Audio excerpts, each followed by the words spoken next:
an icon reborn. A new season begins. Drivers must face off wheel to wheel with only one goal: to be crowned champion.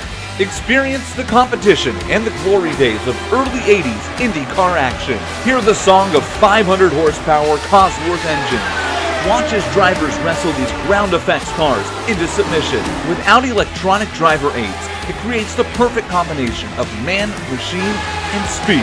The Lionheart Retro Series, presented by HPP Simulation, starts now.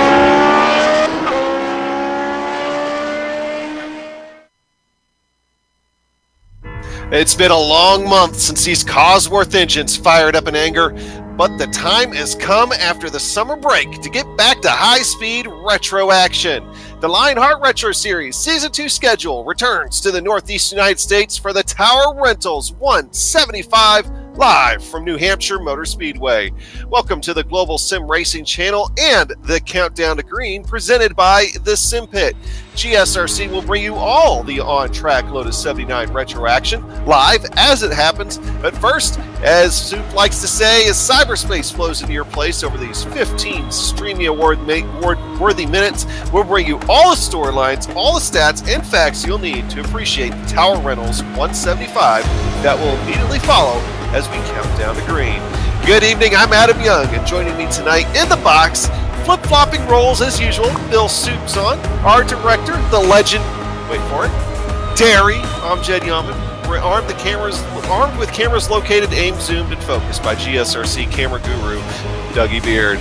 If you missed the race in Mid-Ohio way back in July, you missed an exciting last couple of laps where Alex Saunders did his best to chase down Adam Blocker, closing the gap by over a half second in the late stages of the race to come up just a few tenths short, setting up the Adam Blocker win. That helped extend the points lead that Adam Blocker has over Saunders that we all thought Saunders might take just a few races ago. More on the points here in a bit, but Bill, tonight, from the twisting road course in Mid-Ohio to the low-banked 1 miler in Loudon, New Hampshire, quite a change in scenery, and I'm hearing from some people it's going to be a change in raceability as the setup tonight might be allowing for multiple grooves, but we're also having some intelligence that says otherwise. Tell us a little bit more about the Speedway. Yeah, it remains to be seen. New Hampshire Motor Speedway is a 1 mile oval located in Loudon, New Hampshire, nicknamed the Magic Mile. The track is 65 feet wide all the way around. Now, the next word I'm going to use is progressive. That's a term you might hear on CNN or Fox News, but here, it's not about politics, it's about banking, and I'm not talking about the Federal Reserve. The corners are pitched between 2 degrees down low and 7 degrees up top. What does that mean for today? Well, that's where we get into not knowing. You know, this progressive banking is supposed to encourage drivers to go too wide, and Adam and I both came into this thinking that's what we're going to see, but the news we're hearing from the drivers is nope, it's still going to be a single-lane racetrack. We'll find out. You know, what we can do is show you a lap on an empty racetrack, which we'll do right now. But to see how the tree looks with all the ornaments hung, you'll need to stick around and watch the race. Roll the video.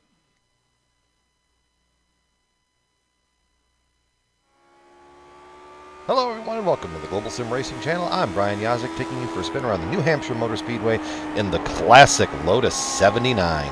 So without further ado, here we go. Into fourth gear for the hot lap. This Lotus 79 has a very high range on the gear, so you don't need to shift down into fifth. Down here into turn one. If you're familiar with driving this track in the NASCAR Cup Series car, you will find that the groove is pretty similar. Down the back stretch, you're going to aim right here, just a little bit of brake to set the nose. Aim for that groove right there below the dark stuff. Roll back into the gas, out of turn 4. Get right up to that fence, don't kiss it. Down the start-finish line once again. Down here into turn 1. Aim for that groove below the dark. Roll into the gas, halfway, 3/4, all the way back onto the gas. Screaming out of the corner. Full horsepower. Down the back stretch one more time, into turn 3. Hey, you could even get away with, in the early part of the run, just lifting to get it set. Out of the corner, out of turn 4, onto the front stretch, and across the line. And that is going to complete our track guide here around the New Hampshire Motor Speedway. I'm Brian Yazek. Enjoy the show.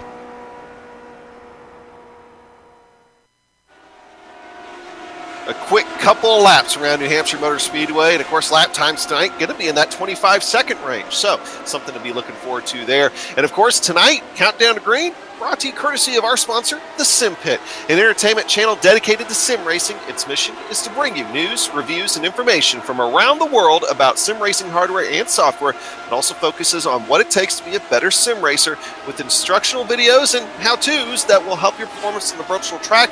So check it out at thesimpit.com and give our good friend Sean Cole a big old shout out there. So, Bill, with that, we talked about the track. We talked a little bit about already who's leading the point standings, but I mean, really, there are a lot of movers and shakers going on in the point standings here after Mid-Ohio.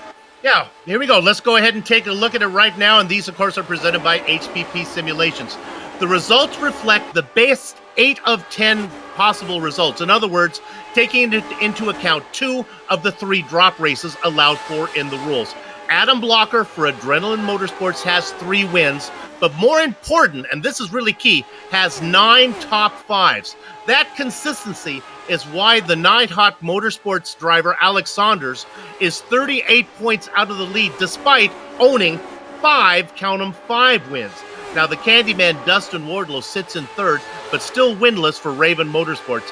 Last time this Retro Series was on an oval, Michael Goodman got the win for 8-Ball Motorsports, and Brian Yazek had his worst result of the season, of Season 2 last time out, a 24th at Mid-Ohio, and even though the Loud Pedal Motorsports driver gets to drop that result, other poor finishes need to be scored, hence he drops a position. And a quick shout out to Justin Weaver, up 7 spots for 8-Ball after a 3rd at Mid-Ohio. Let's go ahead and look at the team championship, brought to you by Clipping That Apex. A lot of mention of 8-Ball Motorsports in the driver championship, and that is reflected here in the team standings. 8-Ball won the day at Mid-Ohio thanks to Justin Weaver coming home 3rd, Michael Goodman 5th, and Dan Guerin in 9th. No movement, however, from any of the 11 teams, but fans are enjoying the Herculean solo effort of Aaron Morgan for Avatar Auto Racing as he tries to will that team out of last place, now just 29 points back of Area 51. Adam, what do you got for the rookies? Yeah, the rookies, of course, the rookie standings is also presented here by Butt Kicker. You'll be seeing their name here a few times here for tonight. Alex Saunders, of course, with those 5 wins, he's doing a pretty good job leading those Rookie of the Year standings. Of course, we saw you brought up the win there by Michael Goodman just a few races ago, going back over to Michigan. Brian Yazek sitting back there about 99 points back of that rookie standings lead. So out of the 7 of these names that you see here, they were also on the top 16 driver graphic. So very good year for the rookies. And then, of course, hey, I expect that to continue as the rookies very strong here in the 2nd season of the Lionheart Retro Series. And of course, Lionheart sanctions both this Retro Series and the Big Sister IndyCar Series. In both campaigns, I always want to mention, honor the memory of the original Lionheart, Dan Weldon. All right, so let's go ahead and look at those Retro Series details. All right, well, we are in Season 2. This is a new season. A new series as far as seasons go. They had their first one last year. Round 11 of 18, you see those 2 little droplets there? That means they get to drop 2. You know what? I thought it was 3. I'll have to double check. So when I said best 2 out of 3, there maybe are only 2 drop laces around in this one. Let's stick with what the graphic says. It's usually right. I find myself being wrong more often than not. Well, the car, it's the Lotus 79, the one that Mario Andretti took to a Formula 1 championship back in 78. Setups. Now, this is important. These are adjusted fixed setups. They have a team of guys to go out and give everyone the same car to race. Some people like them, some people don't. How it plays out today, well, hopefully it plays out better than what they gave us last one. That one was not really fond of when they gave us last setup. Cash prices, this is the big one. $4,391 and counting. Some big prizes there. I could use $4,391. Well, that doesn't all go to one person. They spread it around a little bit. Well, hey, Soup, I'm going to go ahead and trade places with you again. Go ahead and tell us about the weather. This is a bad use of manpower here. You are a professional weatherman, but I'll do the best I can. Let me get out my little magnetic clouds. Oh, my goodness, look at that. 99 we stopped using the magnetic clouds back in the 60s, Bill. Well, I'm a traditionalist. 99 degrees on the track, 86 degrees is the ambient temperature. What does that mean? Well, if you brought your girlfriend to the racetrack, that means she's going to take her sweater off. She's going to be looking good, her little 2-dimensional self. 99 degrees, though, on the track. That's going to be a little slick. We're going to see how this plays out. That's not going to help the two-wide racing that we were hoping for. And as you can see, I'm still laughing over the girlfriend comment. As you can see over the session, getting ready to switch over to qualifying. Qualifying here, Soup, is only give me 5 minutes. These guys are going to get 2 laps at it. We were seeing lap times going down in that low 25, mid 25 second range. Jake Wright, by the way, going to be a late add here into the session. He hasn't turned any practice laps, but he's getting his first laps on track are going to be here during qualifying, so it'll be interesting to see what he's going to do. So here's Adam Blocker in that blue and black machine, number 74 car, getting ready to take the green flag. Soup, any early calls here about the pole sitter? Well, Adam Blocker is on a roll, so that's the easy one to go with. But I'll say this. There are some tracks where qualifying is not important. This is not going to be one of them. You do not want to be back in the back for a number of reasons. A, passing is going to be hard, and that's where the trouble is going to find. And we talked about this track. It's not all that wide, so cars tend to find their way in front of you if they hit stuff. Look for Blocker to be good. He's doing really, really well, although ovals are not his specialty. I like how you're shying away, though, from picking a legitimate person you want to pick on pole, though. So, good choice. But, hey, Travis Jägerliner, another late ad here, I believe, into the session. He's an early pole sitter of 9 cars that have set the times on beginning his second lap. His first lap was a 25.588. And flying that car into turns 3 and 4. They don't want to quite go all the way down to the yellow line. I think we saw that in the track guide. Here is his next time. Gets that down to a 25.431. But Dan Guerin takes the provisional pole. I believe that was his... No, I think he's slowing down. So that is the second lap. He ran at 25.377. So, Soup, that second lap definitely quite a bit quicker, and we're seeing the times come down. I was there for a while, but then the Candyman got him, and then the rookie Alexander sits up on top now. That's not good news for these guys. Pull the curtain back here at GSRC a little bit. My partner, Adam Young, actually picked his 20th player in his fantasy draft while he was reading the opening intro. That was some impressive broadcasting work there, Adam. Well, it's called multitasking, That was good. I had two fantasy football drafts tonight. One thing I want to note here about Alexander's provisional pole lap, that was a full 10th and a half faster than his fastest lap in practice. So that definitely is going to make some noise as we're watching Joe Branch here come across the line. What's he going to put down? He's going to improve on that. He improves about 0.08 of a second there. So that's going to bring him back up to 14th, which is going to be in the middle of the field. Jason Galvin's one of those guys, Soup, that we haven't seen Jason really qualify extremely well in these races here lately, but he usually finds himself coming up toward the top, toward the end. And this time around, he picks up a bunch of time. That 25.381 moves up to 6th on the provisional grid. Jason is doing a little minor league baseball announcing, and I think what he's picked up is the closer mentality then. Yeah, he does not start these races, but when we get to the 9th inning, that's when he really is strong. Oh, yeah. I mean, and baseball is one of his loves out there. So, it's good to see him. I was wondering if he was doing some multitasking, maybe calling a 9th inning of a game or something like that. Of course, no, college baseball season's over. Never mind. I gave him a little advice, told him to stay away from the cliches. I hate commentators that use cliches. Okay, Soup.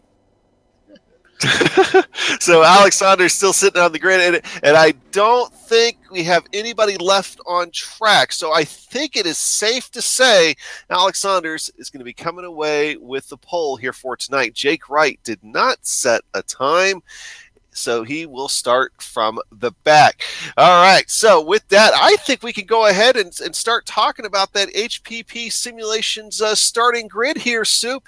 And on the pole, we'll give it to Alex Saunders, and starting alongside him tonight, making up the outside of row 1, is going to be Michael Goodman, our last time out. He was the winner at Michigan. Last time out on an oval, excuse me. And that is your front row that you see there, Dustin Wardlow and Greg West. Hey, Greg West sitting in 4th. Yeah, Greg West was really strong at Michigan the last time we were out on an oval, so maybe he'll be strong here again tonight. Definitely showing it in practice and qualifying. Dan Guerin and Jason Galvin are going to make up row 3. Then we have Adam Blocker, a little farther down than I would have expected. Travis Lagerliner outside of him. Bob Mikus and Andrew Kinsella in 9th and 10th. In 11th, it's George Anzaldo inside of Brian Yazek. And then you've got Mark Amuck and James Brandt back there making up row 7. Woody Mahan and Joe Branch go 15th and 16th. In row 9, you'll find Ron Hacker and our very own Sam Raymond. And Sam was saying that, hey, tonight might be one of those ones where you've got to fight to make a pass. So we'll see what happens there. And he's going to have to pass a lot of cars in 18th. Sure is. Another drivers that are going to have to do a lot, Frank Beezer and Vern Hawkins. Vern Hawkins, I haven't seen that name before, recognized that name. I wonder if tonight might be his first start. Vincent Blumenthal and Robert Lewin making up row 11. And then the last 2 cars out there is going to be David Altman and Jake Wright. It's time for them to go racing. And you know, when it is time to go racing, nothing beats the feel of a true hydraulic braking system from HPP Simulations, designed and manufactured in the USA on state-of-the-art CNC equipment. HPP hydraulic pedals and their accessories set the standard for simulation racing. For more information, please visit hppsimulations.com. Adam, how about some onboard cameras? Yeah, we'll give the onboard cameras here just a second. Some of the cars are still trying to make their way to the grid, but we do got a good lineup here for tonight that's actually spread a little bit through the field. So I'm expecting a lot of action on our onboard cameras here for tonight. But Soup, okay, so I asked you about the early pole winner. You didn't want to commit to that at the beginning of qualifying. Do you want to commit to a prediction for the race? Oh, I got to go chalk on this one. This is Alex Saunders. I'm worried wire to wire. Okay, I'm going to actually go Greg West. Oh, we'll see what happens with that. Everyone would enjoy that. He was really strong at Michigan. I expect him to carry that over here, and of course, obviously a very different oval than what Michigan was, but still, I think we're in for a good, exciting race here for tonight, as long as these guys can keep it close. Trouble areas to watch out for here on the track. We're hearing turn 2 might be an area, and if you watched this race last year, there was a big one on turn 2, and I believe it was lap 2. So we'll see what happens here for tonight as these 24 Lotus 79s get ready to roll off the grid. As they are rolling now, we'll go ahead and take a look at some of those onboard cameras. We'll start here with George Ansaldo in that Turf Monkey onboard camera. He's going to be starting 11th. Moving over to Alex Saunders in the butt kicker camera. Well, Ron Hacker, in the 8-Ball Motorsports Machine in the Guys, Games, and Beer podcast. Check it out. Funny stuff there for that. Okay, so with that, cars coming here, there should be only one pace lap, and the lights are off on that Mustang pace car, as New Hampshire is just a touch over a mile in length. So Alex Saunders will be taking these guys to the green here in just a moment, as those Cosworth engines really getting ready to scream and head off into turn 1. The purple and black machine of Saunders watches that pace car go away. He's holding up the field just a little bit. He's on the gas.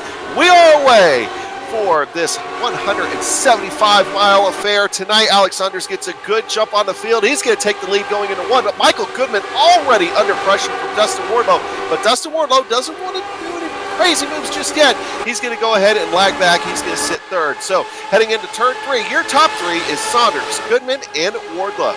It's all about momentum. If you try for a pass and you don't make it, not only do you not get the pass, but you have a chance of getting passed from the guy behind you. Too wide up in front from the guy in the Menards car.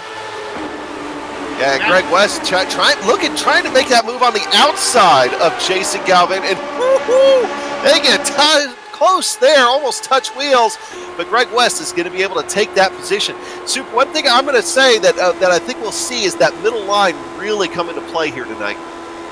Well, that's how the banking is designed to work. We'll see how that works out right now. Well, sorry to interrupt you. Had a little bit of a moment look like there for Andrew Kinsella, and not sure, I think it was Travis Jagerliner, is they got a little close coming off 1, and if it wasn't for a little bit of that net code actually working for them, it would have been a big wreck there coming out of 4. Boy, I tell you, the top 3 have separated themselves. They're just having a nice run. It is really heating up in the back there. Yeah, meanwhile, one thing to note is Greg West falling back a little bit. Jason Galvin takes that position back from him. Now Greg West actually holding up Dan Guerin. Dan Guerin tries to squeeze his car on the outside, able to get much out of that. Excuse me, that was just a moment ago. They're coming back into turn 2, but now pop back up to live action here on my end. And Soup, turn 4, it really seems like where these cars are really getting a little squirrely and a little close to each other. Oh, my Galvin is in the wall. He got into it with West. They were side by side. Galvin is on his nose. He's on his tail. He's on his nose. He's on his wheels.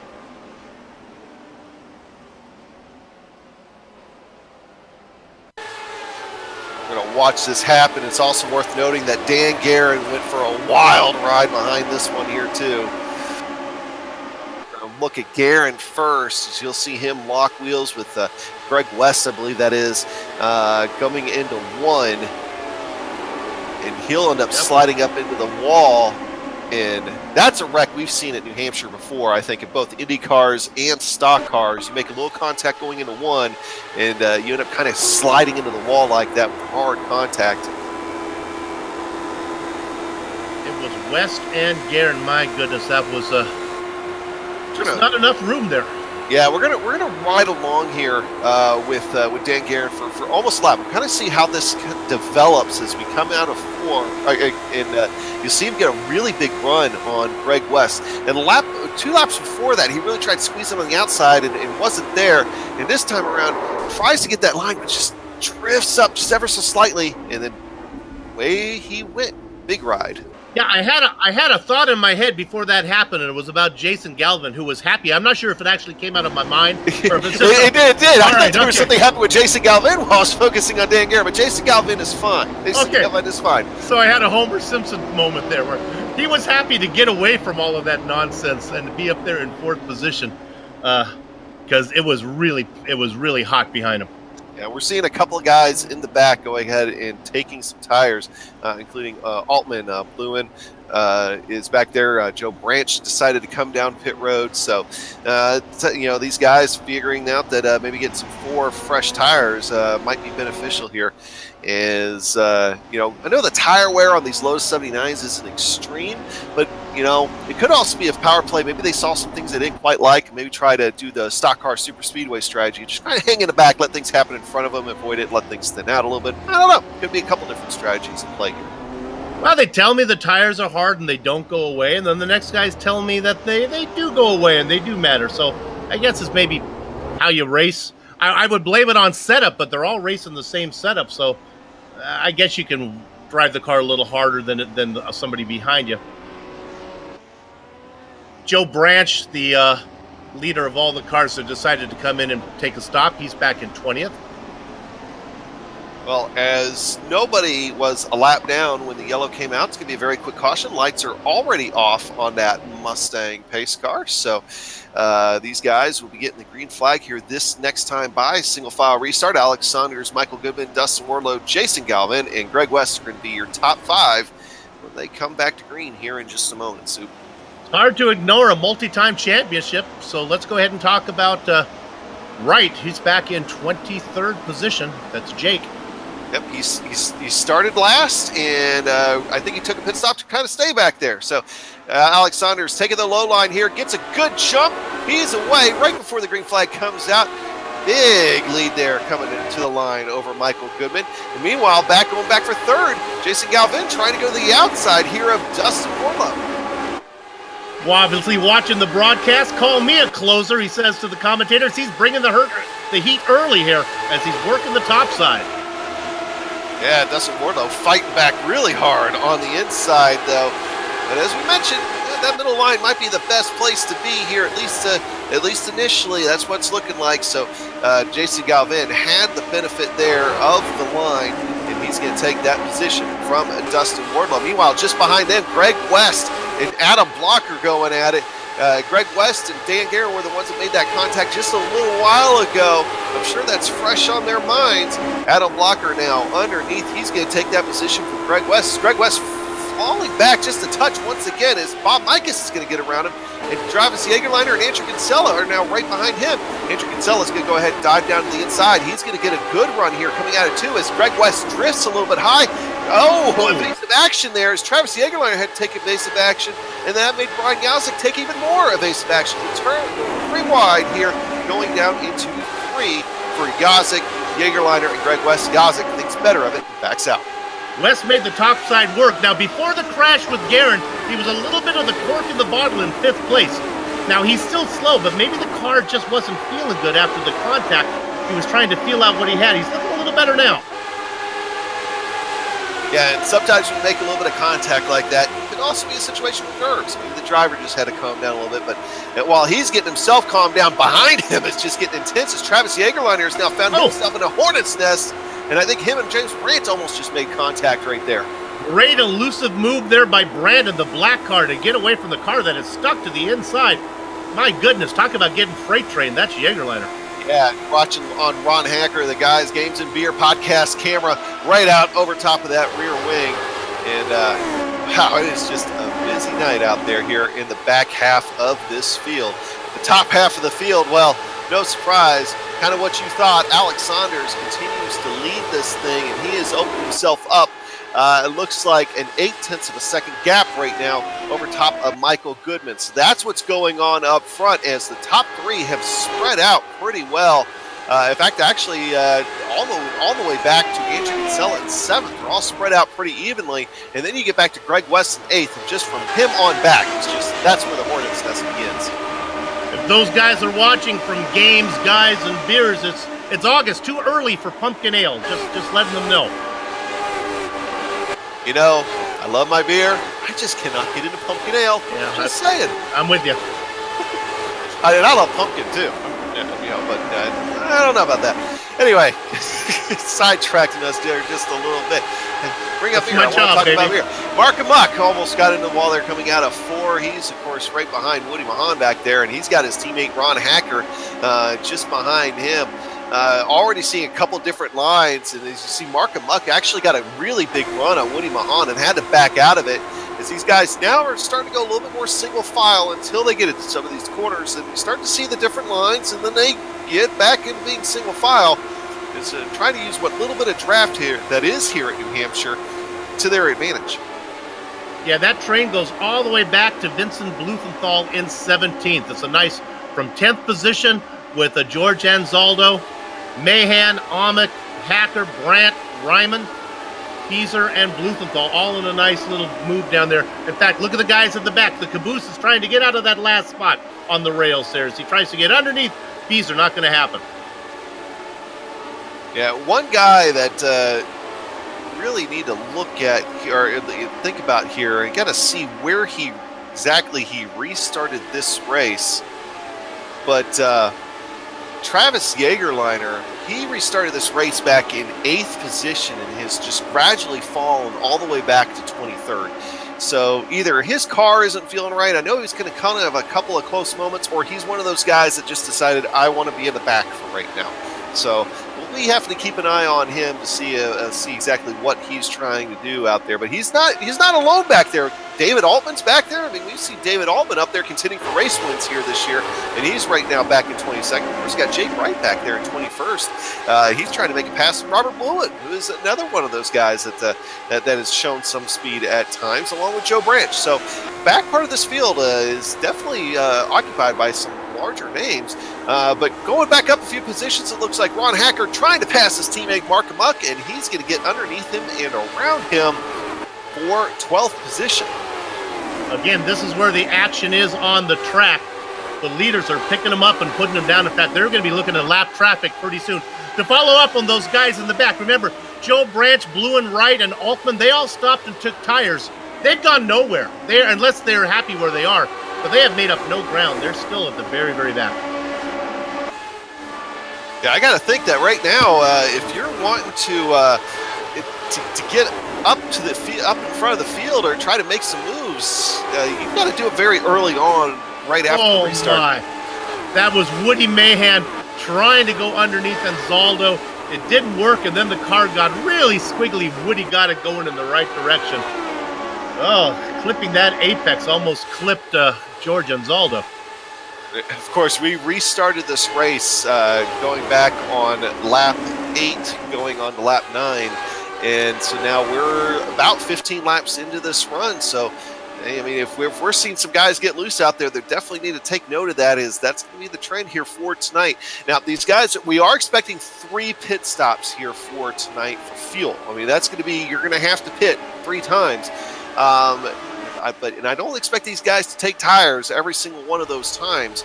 But even then, if we're already seeing some guys get loose, that's definitely a possibility. Yeah, we really didn't have a... in the car on the wall. That was Amick. He keeps it going straight. He picked up a Darlington stripe. And side note, you don't want to do that in an open wheel car. He's just maybe trying to work on the setup a little bit. It's a fixed setup. This is how I changed the toe in. Yeah, it looked like those big rear tires on these Lotus 79s just kind of reach back there and grab that wall just a touch. But so far, I don't think it's seen a speed drop off, so it looks to be okay here at this point. Right behind him, though, Frank Beezer and Vincent Blumenthal going at it. They're having themselves a nice little fight for 16th and 17th position. Vincent Blumenthal's going to try to take a look here at the inside of Frank Beezer. I don't know if that's going to go anywhere. Indeed, it's not. Again, you're not missing anything up front. All the action a little farther back. You know how far are we going here? We're going 166 laps today. With a pit stop, we figure we can go about 55 laps on a stint of fuel.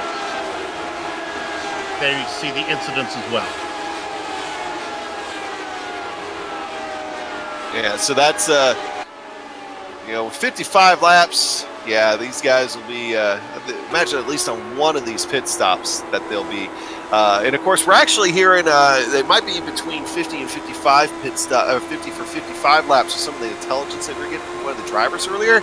So 55 might be on the optimistic end of things. We'll have to see, though. But, Soup, if that ends up being on the 50-lap end of things, we could be seeing a splash and go at the end of this thing. Yeah, they're killing me with a race distance of 166 laps. And a fuel stint of 55, the numbers are too bizarre for me to do the math. I'll get back to you later. And that also makes me wonder, looking at the Turf Monkey onboard camera here from George Ansaldo, as he's fighting for position, trying to see who that is there on the outside of him. That would be Ron Hacker. So we got the Guys, Games, and Beer podcast camera, and we've got the Turf Monkey camera fighting with each other here. We'll see who comes out on top of that. It looks like George Ansaldo will be the winner of that little battle between them two. Soup, what I was getting ready to say there is for those guys that kind of hung back there in the back, your Jake Wright, your Robert Lewin, your David Altman, that's going to be something to think about. Your George Ansaldo, Ron Hacker back there. Sorry, Mark Muck and Ron Hacker, identical cars, getting really close. That could be something, too, that they won't have to take a splash and go at the end of this thing, should this thing try to go green on us here the rest of the way. All right, I'm going to try to do this. 55 twice is 110. Add another 55 on there. That gets you to 165, doesn't it? Our race distance is 166? Oh. Yeah. Gee whiz. So, and of course, if you end up being on the short end of that fuel range, in the 50 laps, it gets you to 150. Yep. So, I don't know. Of course, you also got to keep in mind, we did have one caution in there, too. So, okay. So, we were talking about fuel strategy at Michigan. We could be talking fuel strategy at New Hampshire, depending on how things shake out here over the course of the next hour or so. So the fact that Alex Saunders is running away with it might be a bad thing for the rookie. He might be burning up his fuel. Yeah, of course, you say he's running away, and indeed he is pulling a gap on Michael Goodman, but when we checked in last, that gap was 0.8 of a second. He's only pulled out about another 0.4 of a second, so he's running away, but he's not running away very as fast as what I think he would like. Michael Goodman is just kind of sitting back there, just kind of hoping maybe his car goes away.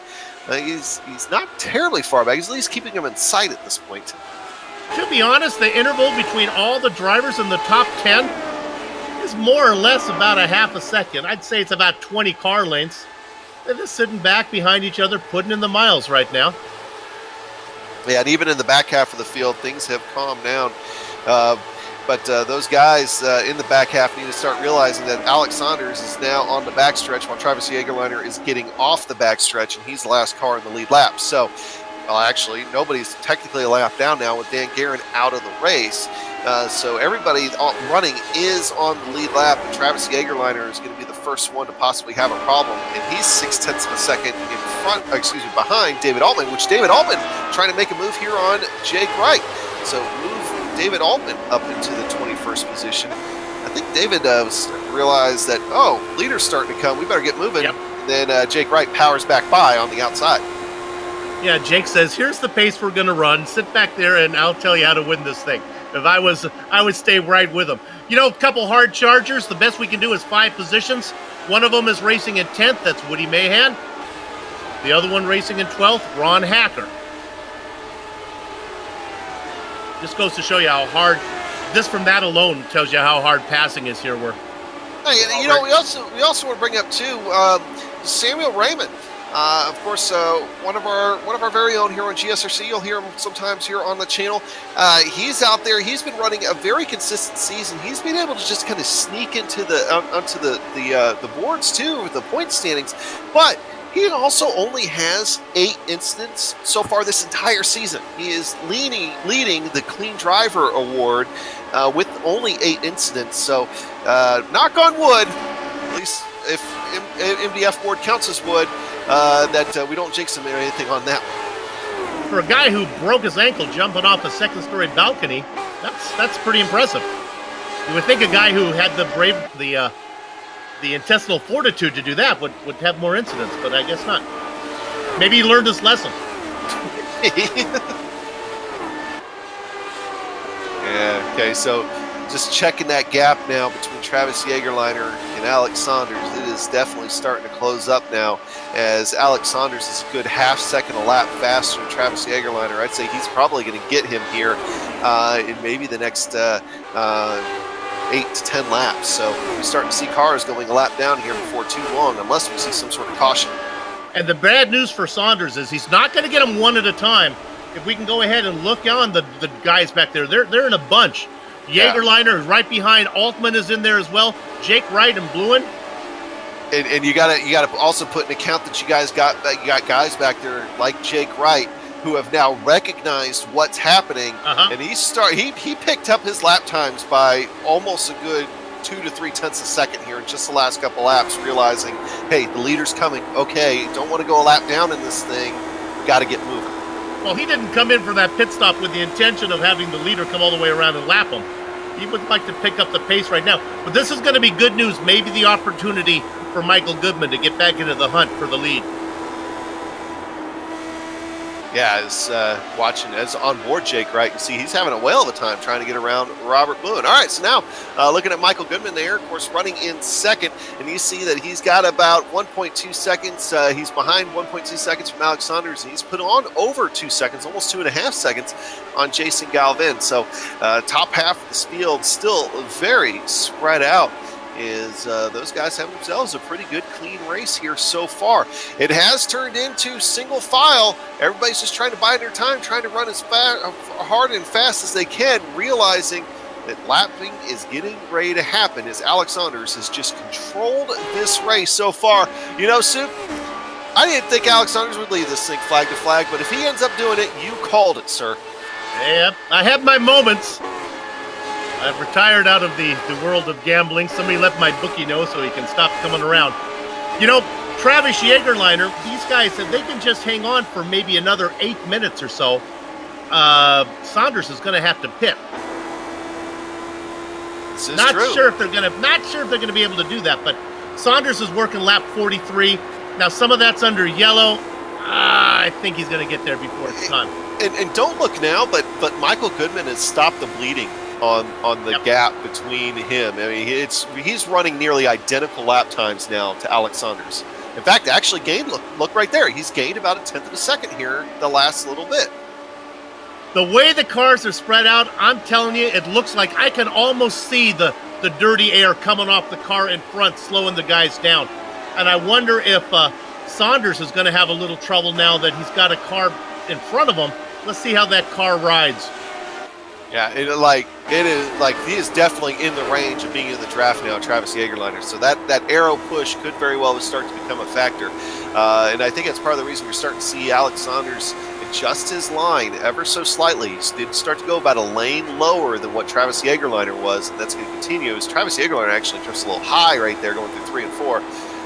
Alex Saunders, I think he drifted out a little bit more than what he wanted to there. First time I've seen him do that. I think he's getting a feel about what the air is like here. What will my car do? Look how he's down low now, trying to get into that clean air. This is okay. He can come up here, get a little bit of a tow, and then watch him go low to get into clean air and then see if the car will stick. There he goes. And, of course, the blue flag being shown to Jägerliner. But Jägerliner's going to fight back on the top side. That a boy, Travis! Yeah, this is very much doing what you need to do here. He's okay. He's giving him room. He's not putting the leader in danger, but he is still fighting to try to stay on the lead lap. But look at that. Michael Goodman really was able to gain a lot of time on him right there, but now he might lose a little time himself back there behind Travis Jägerliner. Let's see if he can clear him here going through 3 and 4. All right, so Michael Goodman now around Travis Jägerliner, but that gap closed significantly down now to a half second. I'll tell you who's flying. He's on a sugar rush. It's Dustin Wardlow, the Candyman. The last 3 laps, he's been the fastest car on the track. That car's coming in for him. He's currently in 4th position. Racing out there in the Dewars Candy Machine. Yeah, and now Alex Saunders is going to go try to get around David Altman. Keep in mind, David Altman is no slouch. I mean, he's been in contention for races numerous times here over the last year, and now going to get lapped here by your leader, Alex Saunders, as we are 50 laps into this 166 lap affair for tonight. David Altman's going to try to fight back on the outside, going down the back straightaway, but Alex Saunders should be able to get around in here, going through 3 and 4. Oh, that Mountain Dew car is going to give up the ghost finally. Saunders gets him. Now he's coming up on, I always get this wrong, I say 2-time champ. It's 3-time champion. That's what the C in Jake C. Wright stands for. Let's see what type of fight he puts up as Alex Saunders. Whoa, it looks like it's going to be quick work. Yeah, Jake Wright really really let go of that position. I think he realized the riding was on the wall, drifted a little bit higher than what I think he planned on. But he's now a lap down to your leader, Alex Saunders. Alex Saunders now working lap 52. We've heard the pit window was between 50 and 55, but we should also mention we did have a caution in there, so they might be able to go an extra lap or 2 beyond that. We'll see what happens here over the course of the next couple of minutes. Still waiting for these guys to announce if they are going to be coming down pit road or not. We're keeping an eye out for that. We'll let you know if we start to see that happening. But Alex Saunders, P1, and now Michael Goodman is the one getting caught up in traffic as he still has to get around David Altman and Jake Wright. Yeah, what sometimes happens is the guy in second has an easier road of it because the guys who are the back markers will fight harder to try to stay on the lead lap. Once they go a lap down, they tend to surrender their positions a little easier. Not the case right now, as Goodman had to do all he could to get around Altman and still has a long way to go to get to Wright.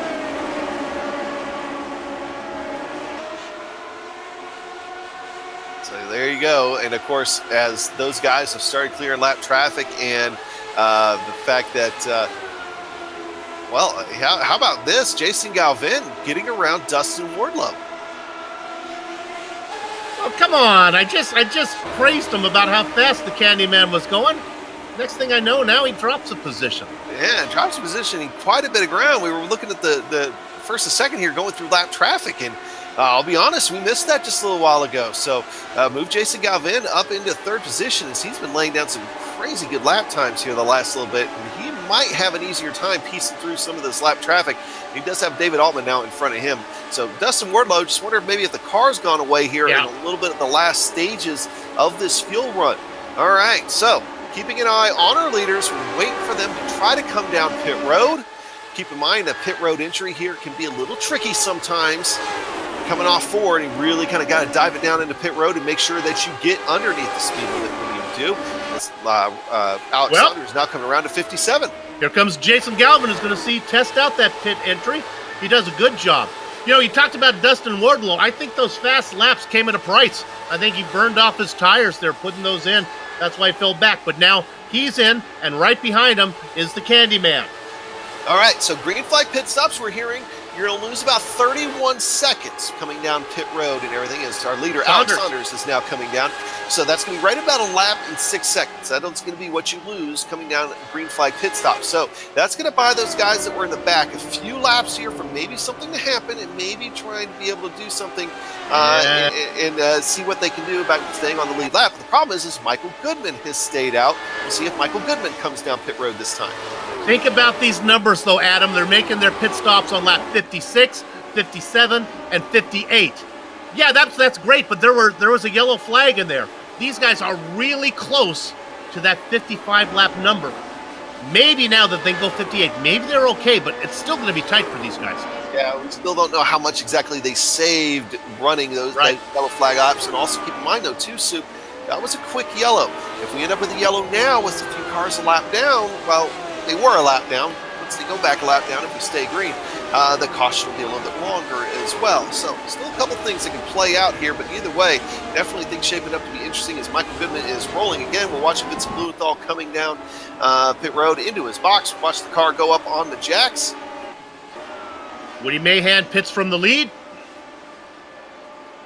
Ooh, Jason Galvin, hold on, grabbed a lot of time on pit road as he is right behind Michael Goodman now.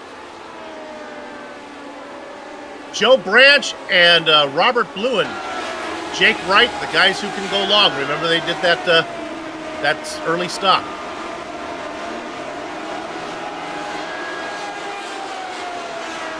Pit stops all going well. Everybody coming in and out. Yeah, no incidents to speak of there. So very, very clean pit cycle here. And of course, ongoing. We still got a couple guys that came down to pit road during that caution. We'll have to see how much longer they're going to be able to stay out. But Alex Saunders has been able to move himself up back into 5th position. Yeah, look at 6th though. This is Michael Goodman. He's running 2nd really when the cycle goes through. But look who's right behind him. There's that fluorescent citrus-flavored car of Jason Galvin. Yeah, Jason gained a ton of time there on pit road. Unfortunately, it seems like possibly the one that hurt the most on that trip down to pit road might have been Dustin Wardlow. Dustin Wardlow lost a lot of time. He's back there now. Got Adam Blocker back in his draft. So all those things that pit road can shake up, green flag pit stops can shake up, and it looks like it has, as our leaders are definitely top 3 a lot closer than what they were before the pit cycle started. Wardlow almost a second slower than most of his guys around him. Meanwhile, Joe Branch is out there. Remember, this could be your race winners. When everything's said and done, if all those guys have to do is splash and go, Joe Branch, Samuel Ryman, Ron Hacker, Mark Amick, they won't. Well, let me correct myself. Joe Branch is really the only one in that list. I was naming some guys for fun. And I love these shots here. Now you're looking at the nose cone on that Turf Monkey onboard camera on George Anzaldo's machine. I love those views coming off the nose cone or coming out the rear gearbox on an IndyCar. You can just get that feeling of how low you are to the ground. And keep in mind that the Lotus 79, you know, obviously the car that came before it was the Lotus 78, and the Lotus 78 was like the first generation ground effects car, and the Lotus 79 was the next version of it. So these cars were right at the beginning where they really started using those ground effects on these racing machines in Formula One. So they love getting low to the ground. But there's your answer about how long those guys can go, Soup, as Jake Wright and Robert Bluen coming down pit road. Yep, Joe Branch came in and made his stop. So those are the guys to keep an eye on, all you little soldiers in Clipboard Army. Write that down. Don't forget about these guys. And that was the gamble. I think that they were hoping something would happen and they'd be able to get a caution, and indeed one did not fall. So they're going to be probably going back a lap down here when everything's said and done, as Alex Saunders is turning out some pretty good lap times right now. And he's going to go right by them while they're getting back up to speed. In fact, they've already blown by, so that pretty much says that here, Soup. Yeah, those 4 guys don't want a caution. I would think the rest of the field, they do want a caution just to make sure they have enough. Actually, I'm wrong. Joe Branch and Jake Wright were able to get out in front, so they are still going there. That they are still on the lead lap. So Alex Saunders did not get back around, and they actually had a slightly faster pit stop. Racing Branch in 17th. He's the leader of that second group. That includes Jake Wright and and Altman and Bluen. Go ahead.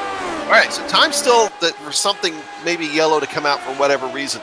But Alex Saunders, I mean, if he gets held up at all here trying to get back around these guys, Michael Goodman's going to be right there. And in turn, Jason Galvin's going to be right there. And then, so that's that very well could be something to watch out for, as we could end up for a fight for the lead inside lap traffic, especially trying to get around some of these guys, which have shown that they're pretty strong. I mean, we've seen Joe Branch and Jake Wright run some really good lap times compared to the leaders here. And, you know, passing is so hard that it may only take one mistake. If Alex Saunders makes a mistake and Goodman gets around him, it might be hard for Saunders to come back on him. So, yeah, this is kind of like tennis right now, where everyone's making sure they hold serve. You do not want to give up track position.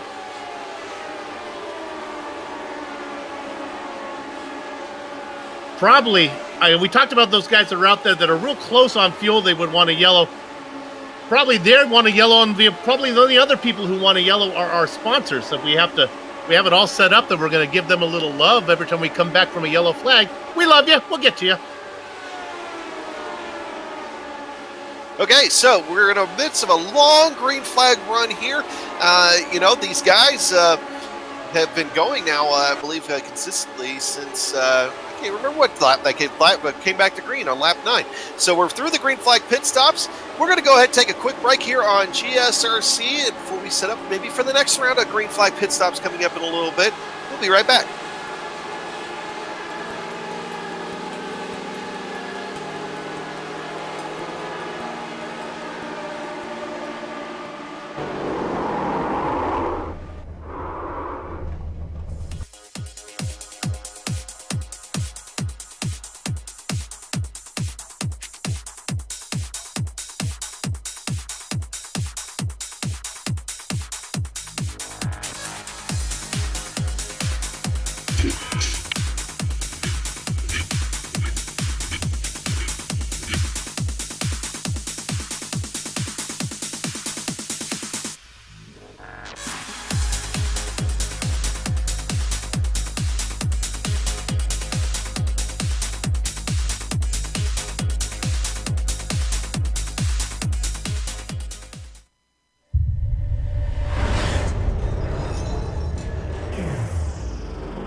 The Sim Pit is an entertainment channel dedicated to the world of simulated motorsports.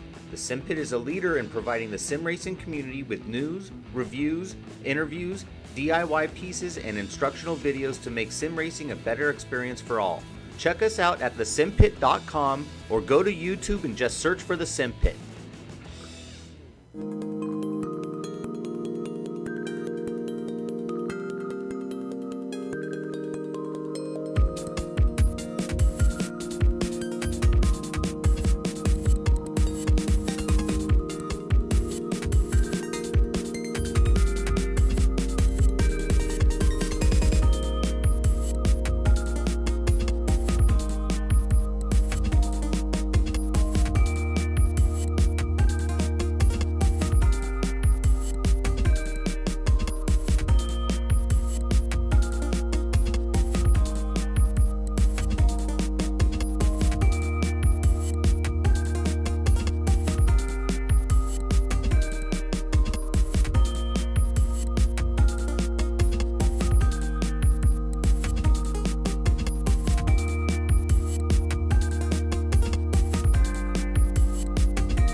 And we're back in Loudon, New Hampshire, as we are working the Tower Reynolds 175 from New Hampshire on lap 79 of 166. Soupy did a quick drink. He was able to get that. He's back here. And if you're a sim racer looking to add that missing driver-to-car connection, bringing more realism to your sessions, well, butt kicker products are the way to go.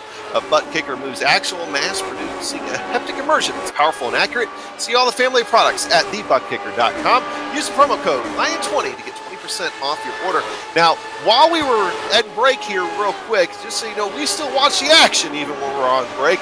Watch David Altman here alongside Andrew Kinsella while he's getting Andrew Kinsella is lapping him, coming out of 4, and watch the sparks fly off the wheels there as he's just going to gradually, he's coming down the backstretch here, so we got to go back around half the track, but you're going to see those wheels just gradually graze just enough of that wall to send some sparks out. And I'm pretty sure that was a little bit of a heart attack moment there for David Altman to see right there. They get really close and touch the wall ever so slightly. So back to live action. Nothing has changed up front. Alex Saunders is still your leader and starting to put down some pretty decent lap times out there, as Alex Saunders has now gotten around Jake Wright. He's gotten around Vincent Blumenthal, and Michael Goodman is in the process of trying to get around those guys as well, but he's lost a little bit of time in the process as the battle between 1 and 2 has dropped back just a little bit. But the battle for third is heating up as Jason Galvin and Dustin Wardlow. Dustin Wardlow's been able to get back on it, and he's been able to get that gap back to being closed, and he is right with Dustin Wardlow. And as we say that, our leader just finally does go around Joe Branch, so those guys go 1 lap down. Galvin back in there. Here comes Wardlow. Wardlow's good early. It's the last part of the run that he's not good on. Maybe he learned his lesson. You know, this is the Tower Rental 175, and we're going 166 laps. You know what that tells me? That this racetrack is not quite 1 mile around. It's 1 mile plus a smidge. I think a smidge is a good way to put it. You know, I was reading at one point, and I got to go back and reread some of this stuff. But there was actually a debate about the track length here in New Hampshire because of the way that some of the different sanctioning bodies, how they measure the track length, depending on, you know, like some people use the inside line, middle line, outside the wall. So, like, for instance, if you look at the NASCAR, their track length for Loudon is different than what IndyCar's was when they ran here. So, it really kind of depends on who you ask. All right, somebody should figure that out. Yeah. I mean, when you make a 1 mile racetrack, make it 1 mile around. But, you know, I will also say, too, that I think this is also one of the first tracks that really put in the progressive banking. Of course, now it seems like that's kind of more of like a trend. Everybody wants to try to go to that progressive banking. I mean, Bristol's done it. Texas has done it. I mean, Texas has done it to where it's completely different on either end of the track now. And so that it's like progressive banking is now the thing. But don't forget that New Hampshire was one of the first places to do it, and they did it when the track was built. I really like what Texas did. I wish more racetracks did that, where they'd make 1 and 2 different than 3 and 4. I think it makes for better racing. I do too, but I'm actually hoping to get there later this year. We'll see what happens. I was wanting to go for some of the races in Texas for the Cup Series, and then I was wanting to go to the IndyCar races, and none of that ever happened. But I'm going to try for the fall races. We'll see what happens there. I am going to COTA and Austin here in a few weeks, so hey, that's something. Yeah, you'll see some passing there. Oh yeah, especially since it's Global World Rallycross. You know what is? Somebody's trying to make a pass. Can we go to third? I have hope that Dustin Wardlow is going to try to do this here. His car's good on the early part of the stint. He's got Adam Blocker behind him, so he's got to get going. This is a nice little 4-car battle. That Citrus car up in front, that's Galvin. Then Wardlow in the Dewar's Candy Machine. That's Blocker in the blue car. And Andrew Kinsella in the Budweiser car. Oh, Kinsella may have the best run. Kinsella's got a shot at it. You can see off the tail. Watch for Kinsella to duck that red car. There, you can just see him get underneath. Nope, can't make the inside line work. And you're not going to get a better run than Kinsella just had on Blocker, and he couldn't get it done. You know, Kinsella's really, his car's really starting to come to him here in later stages. Well, I mean, I say later stages, but we're really only just barely past halfway. But ever since Jason Galvin kind of started slowing up a little bit and this pack really started getting bunched up, it's like they just cannot get around each other here at this point. So it's going to be interesting to see what happens, especially as Jason Galvin's car, we know from experience and what happened there in the last run that his car's going to start taking off here in a little bit too. But I'm really anxious to see if Dustin Wardlow's car starts nailing some of the fastest laps on the racetrack again too, and see if he's able to get around Jason Galvin at least for a little bit. As we continue to look at that battle between Galvin and Wardlow, I had hopes that Saunders might have trouble. Not that I don't like Alex Saunders, but just for a competitive standpoint, that he might have trouble with lap car and give Goodman a chance to make this a race. Not the case. Goodman really struggles to get around the lap car. Saunders does not. See, and these guys all came in on lap 56 or 57, I believe. Adam Blocker came in on lap 57. Andrew Kinsella came in on lap 57. So these guys will be looking in about, I'd say 100 lap 102 or so, like something like that. Yep. Math not being my strong suit today. But so we're going to be looking at maybe another round of pit stops coming up here within the next 10 laps. 102 is not far enough. I feel like I like them to get to 110 to comfortably get to the distance, and I don't think that's going to happen. So I think that splash and go is definitely in the mix, except for those 4 drivers that took that stop early. And you know who I'm talking about. Joe Branch, Jake Wright, David Altman, and is it Jagerliner was one of them as well? I believe so. No. Yeah, the problem is that they got to be careful about not losing so much ground at this point that if that splash and go takes a hold, that they still got time to get around them. And we got to go back here to that 3rd, 4th, 5th, and 6th battle here. They are having a whale of a time getting around Vincent Blumenthal as Jason Galvin, I believe it's the 3rd time he's tried to get around him here. And finally, I think he's going to be able to make that pass. Nope, Vincent's fighting back here on the outside. Lost all that momentum. Now watch the Candyman up top. He's right where he wants to be. Yeah, he has nowhere to go, but just hold that spot, Wardlow, and you'll be fine. Watch the run he's going to get off of here. Pinned to the inside was Galvin. A little bit of strategy, a mistake in gameplay, and I think Galvin's in trouble. Yeah, that is definitely not the line that I think he wants to be running. Of course, you run that tighter inside line, there's less banking, there's more wear on the tires, and more specifically, I think you're going to heat him up a little bit too much. So as you can look, Jason Galvin right there has to back out of it. That's going to give Dustin Wardlow in position. Dustin's going to get here on the inside of Vincent going down the front straightaway. We'll see if he's able to get anything here going into 1 and 2. Yeah, if Wardlow's going to be able to finish the deal. Yeah, Galvin didn't mean to get stuck on the low side. He just tried to go around Blumenthal. It didn't work. And then Wardlow tucked right back in behind Vincent, and Galvin had nowhere to put the car. And I think I saw maybe that Chad is just catching up. But, okay, so for a second I was thinking David Altman came down pit road again, but he did not. So we're okay there. So far, we've got still 12 cars on the lead lap. Only 1 car 2 laps down. That's Vern Hawkins III. He's still back in 23rd. And like I was saying, I believe this is his first race. So he's just trying to be out there, be safe, and trying to learn the ropes of the series. So he's doing that here so far today. But Vern, if this is indeed your first race, if I'm just now catching it, if it's not, I'm sorry. But welcome to the Lionheart Retro Series there, sir. Happy to have you here. So Adam Blocker now on the outside of Andrew Kinsella. That's a battle that's going on. And, of course, Andrew Kinsella in the car that I always like to call the Miss Budweiser machine just because it reminds me of the old Budweiser hydroplane boat.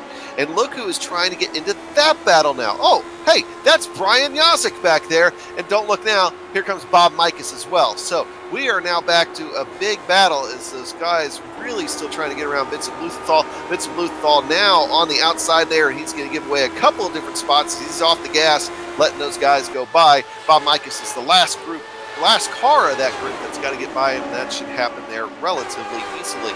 So, battle rages on there as now Brian Yazik's going to have an inside look at Andrew Kinsella, but he backs out of it. He's going to slip in behind him here. He's going to try again going down into 1. He's tried a couple times, and I just don't think it's going to work. I think that Ms. Budweiser car is going to have the run off the top. And there you see it get out there, and that HPP car does not want to pull back in behind, get stuck in the rooster tail. I see what you did there. See? You got to know your hydroplane racing there. That's coming in the next build, by the way, iRacing. The water mode? Hydroplane, yeah. Oh, that's going to be good. For everybody that wants rain, they got to try out actual boat racing first, right? There goes, oh, Yazik's got a good dive this time, but there's no way that HPP car can stick. Especially this late in the run. So I think these guys are going to be looking to hit pit road here very soon.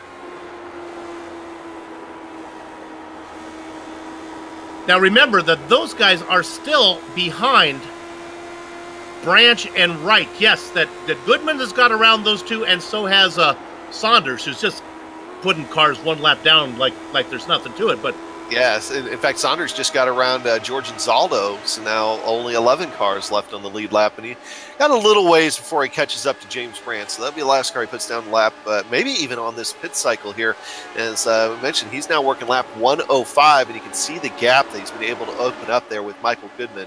His lap traffic has definitely played a role here in the tight confines of New Hampshire Motor Speedway. Yeah, but you've gotten to the point now where you brought it up, and it was a really good point, where Saunders is so far ahead of Branch and Wright that extra stop may not even be a factor.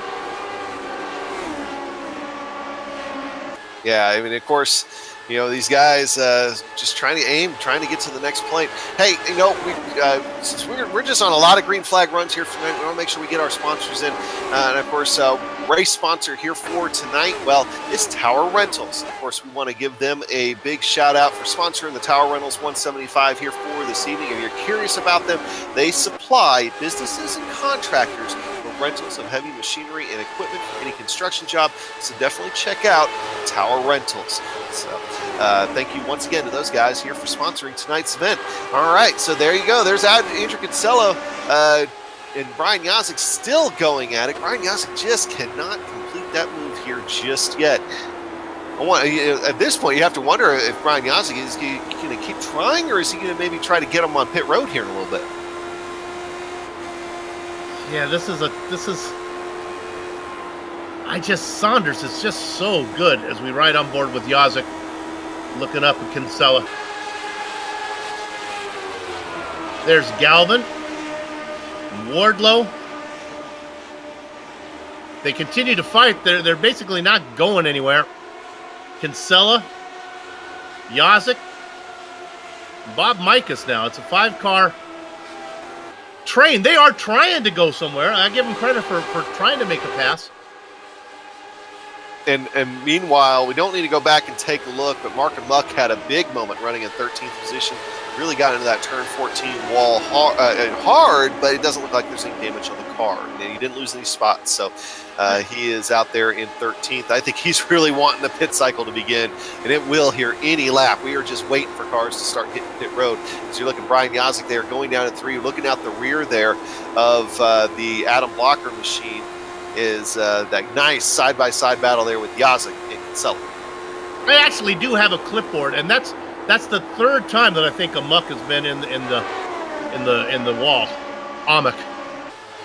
He's running a muck is what's happening. Yazik finally makes the pass, and it was so easy to do it on Kinsella. He thought he tried on Blocker too.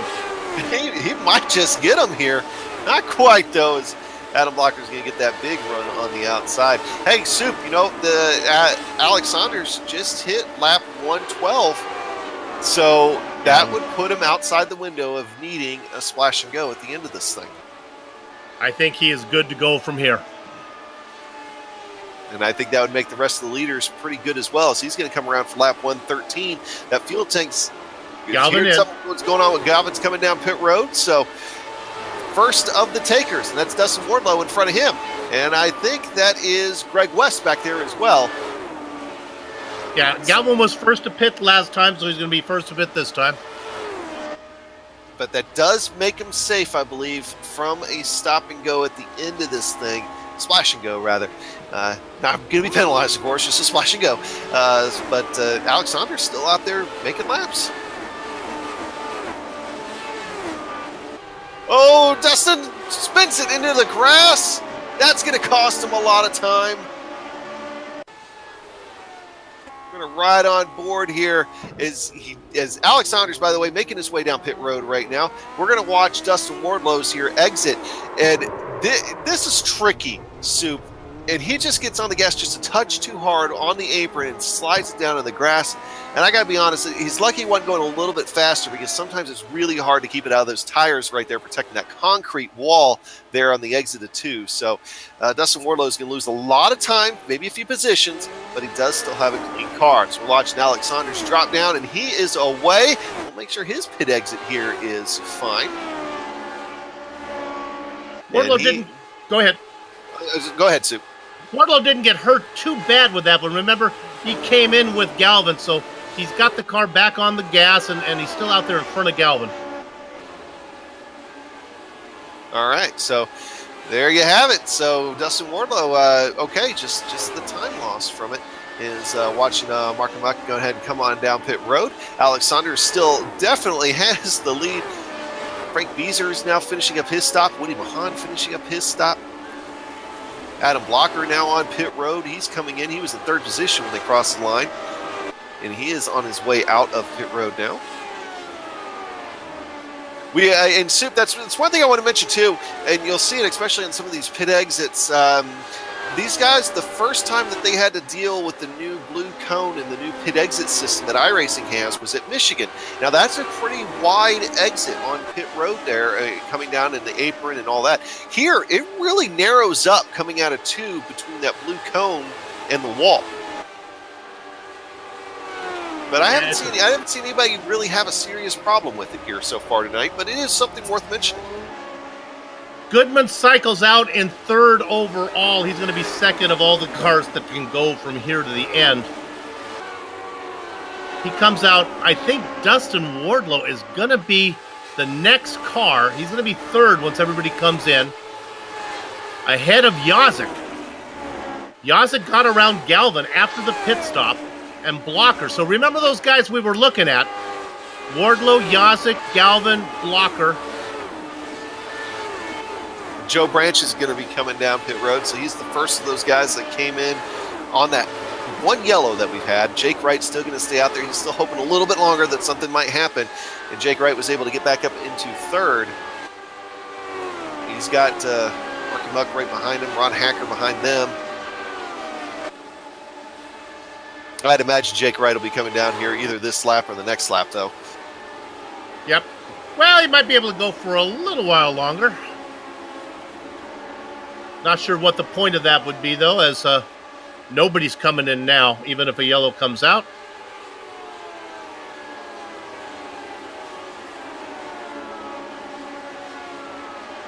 Well, you keep him on the lead lap and guarantee him probably finishing, in the top 13 at the very least.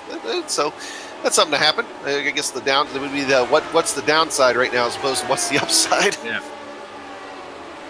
I'll tell you, when I saw the sponsor for this race, I was a little disappointed. And now, Tower Rentals, they're a wonderful company, and God bless them for what they do. But I was kind of hoping that maybe the record store was coming back, and I could go in and rent some LPs or something. I don't know, some 8-tracks.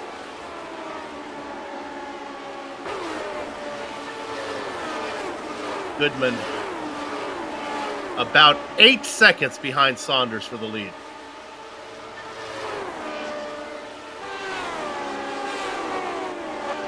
All right, so we got a big lead, and once again, a very long green flag run. I mean, it's entirely possible, maybe, knock on wood, we can finish this thing out here under green for the rest of the way. And we do want to get our last sponsor that we want to talk about here for today. And, of course, it's a big one for us. It's HPP Simulations. and they are awarding a set of pedals valued at $1,395 to the season champion. It's Jake Wright, by the way, making his last pit stop of the day. HPP is awarding the hydraulic pedals that they're awarding and their accessories. They set the standard for simulation racing. Visit hppsimulation.com to check it out. HPP, designed to go fast and built to last. Adam Young with a little Vin Scully there, ladies and gentlemen. Do you see how he put in the action right in the middle of reading that plug? My gosh, that's some professional commentary right there. Soup, the things you do for my ego.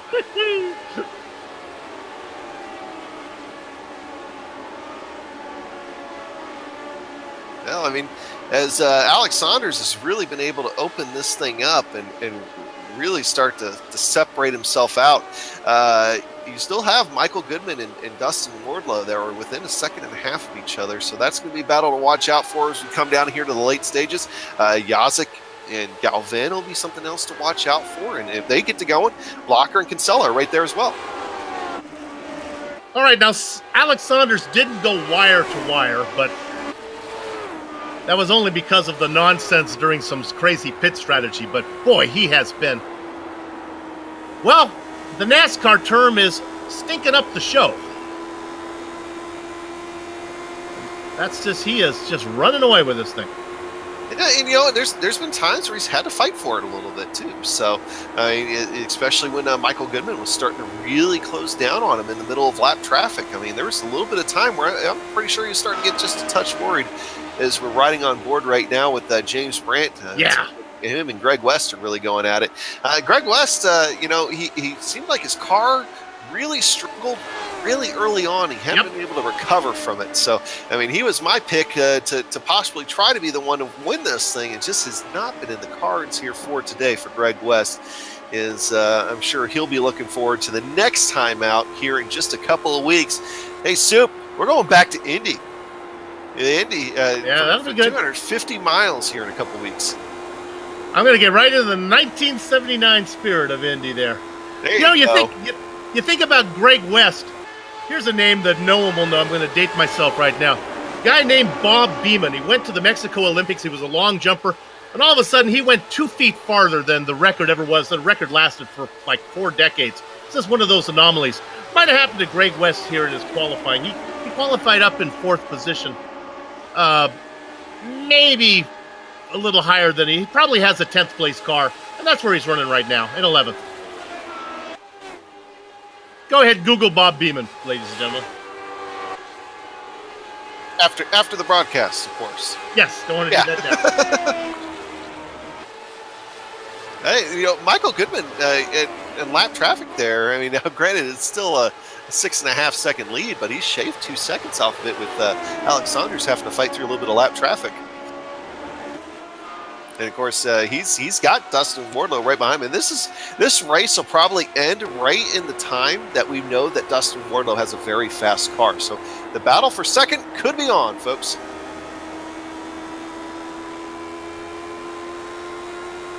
Riding on board with the Candyman. About 0.3 of a second behind Goodman. The car might be faster, but again, it's just a matter of can the pass be made.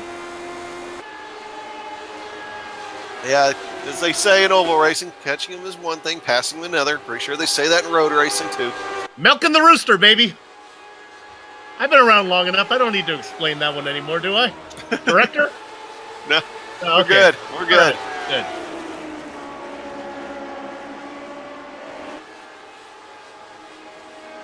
How about a little battle here between 13th position, just to give a little George Anzaldo and Mark Amick.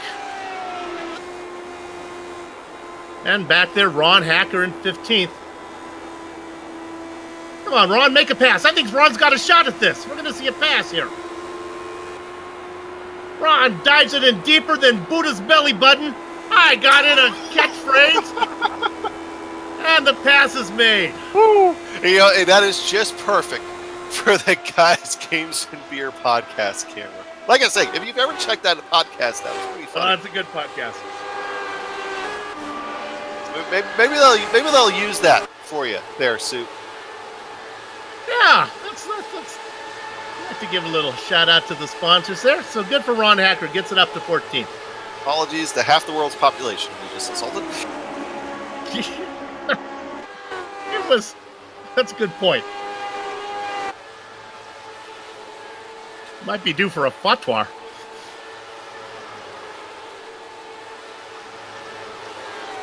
Now look at this. Let's stay on the third because here he comes again. Hacker's going to make another move. Star of the show, Ron Hacker. There he goes. That says mild 7 on there. Once again, our cameras today cannot just get away from each other because, of course, George Anzaldo has the Turf Monkey onboard camera. Of course, Turf Monkey also sponsored one of the races earlier this year, so good to have them back around. But those guys, they just can't get away. It seems like, really, Soup, doesn't it seem like they've been around each other for half the race here? It does. And Hacker makes another pass. So it's guys, games, and beer, or whatever. That might not be the right order, ahead of Turf Monkey. You know, we can make a movie off that. Guys, games, and beers with the Turf Monkey. Things get weird on GSRC around midnight. Yeah. We need a yellow flag here. I'll tell you who does want to see a yellow flag. That's Alex Saunders. No, he definitely doesn't. Especially the fact that even with lap traffic, Michael Goodman continues to chip away at that. Or maybe it's just the fact that Michael Goodman's feeling the heat from Dustin Wardlow and realizing he's got to step it up. So, that it's closing. I'm just not sure that in 26 laps it's going to close fast enough, or even if that momentum keeps up. All right, I got one for you to look at. Let's go to 14th here. We have 27 laps to go. These guys are putting on the show. This is George Anzaldo and Mark Amick. Oh, and there goes Brian Yozik in 4th place. He's going to break up the fun. I'm sure you'll be able to give Brian a hard time about that on the Majors broadcast on Sunday night. You want to tune in for that when Joe Peak's on vacation. Yours truly is going to be lead. And good thing I'll be driving. Yeah, I'd like to say this now. I've enjoyed my time at GSRC.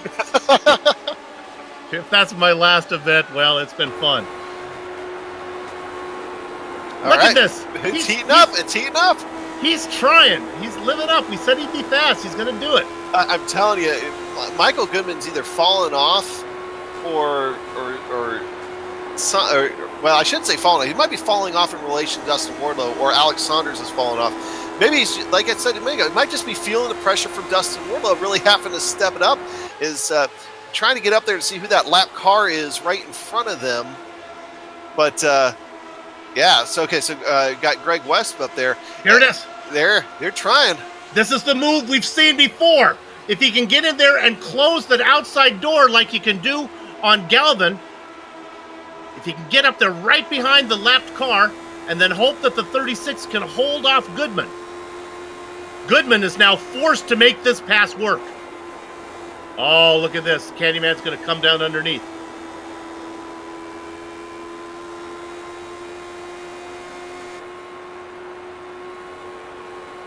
Yeah, I think he'll be able to get it. But whoa, when he came down, it really, I think, took the air off Dustin Wardlow's nose, and he had to lift just ever so slightly. Or he would have been into the side of Greg West. Yeah, that's a... Boy, look at him try to work. And that bleeding, by the way, between of the time between Alex Saunders and Michael Goodman, it's slowed down. It's still there. Michael Goodman is still gaining on Alex Saunders, and Alex Saunders doesn't really have anybody around him. So I'm wondering if maybe Alex just backed off to save the car. That could be a possibility too. But Michael Goodman's starting to stretch it out just a touch now over top of Dustin Wardlow, but not that much. I think if Dustin Wardlow gets 1 or 2 good runs, he'll be right there. As now, right there, you saw it just a second ago, that gap between them, between Saunders and Goodman, is now falling below 4 seconds. 3, it continues to drop. And as the leader is going to be coming around corner number 4, that's going to be 20 to go. He's not here with us, but in honor of Sean Crackers Ambrose, I'm going to say it. It's time to boogie. Put on the you know he's watching. You know he's watching. Spin that mirror ball. Hi, Sean. 3.4 seconds. Michael Goodman is coming. Is there enough time? And you know, here in a few laps, Alex Saunders will be back in lap traffic. He's got James Brandt, Vincent Blumenthal, and David Altman in front of him here in a little bit, and they are not slow. I mean, James Brandt's the 10th place car. 19th and 20th in that battle. It's under 3 seconds now. Oh, boy. Yeah, so Alex Saunders is sitting back there running 25.8s, while Michael Goodman and Dustin Wardlow are running 25.5, so that's 0.3 of a second a lap. 2.8.